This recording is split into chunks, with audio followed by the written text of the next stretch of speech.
Perambalur police வந்து எங்களை alert பண்ணாங்க. சரிங்க, கூட்டம் கொஞ்சம் ஜாஸ்தியாக இருக்குது, லேட் ஆகிடுச்சு, வராதிங்க அப்படின்ட்டு. So we had no choice. Police சொன்னால் நம்ம அதை ஒபே பண்ணி தானே ஆகணும். அதே நேரத்தில் பெரம்பலூர் மக்களோட அந்த சேஃப்டியும் மைண்டில் எடுத்துக்கிட்டு ஒரு மன வலியோடவே திரும்ப போயிட்டோம்.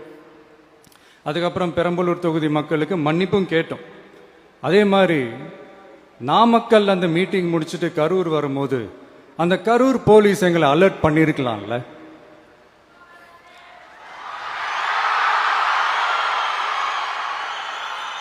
இல்லை சார், இங்கே எதிர்பார்த்ததை விட கொஞ்சம் கூட்டம் அதிகமாக இருக்கு, கண்ட்ரோல் பண்ண முடியல, வராதிங்க. அண்ட் போலீஸ் நினைச்சா அவங்க அந்த மீட்டிங்கே கேன்சல் பண்ணலாம். ஏதோ தப்பா இருக்கு, ஏதோ தப்பா தோணுது அப்படின்னு நினைச்சிட்டாலே they have all the rights to cancel the meeting. எங்ககிட்ட கேட்கணும்லாம் ஒன்றும் அவசியமே கிடையாது. ஆனால் அதையெல்லாம் எதுவுமே செய்யாம அந்த ஹைவேல இருந்து அந்த ஸ்பாட்டுக்கு போலீஸே எங்களை உள்ள கூட்டிட்டு வந்து விட்டு அந்த நாடகம்லாம் இருக்கு பாருங்க.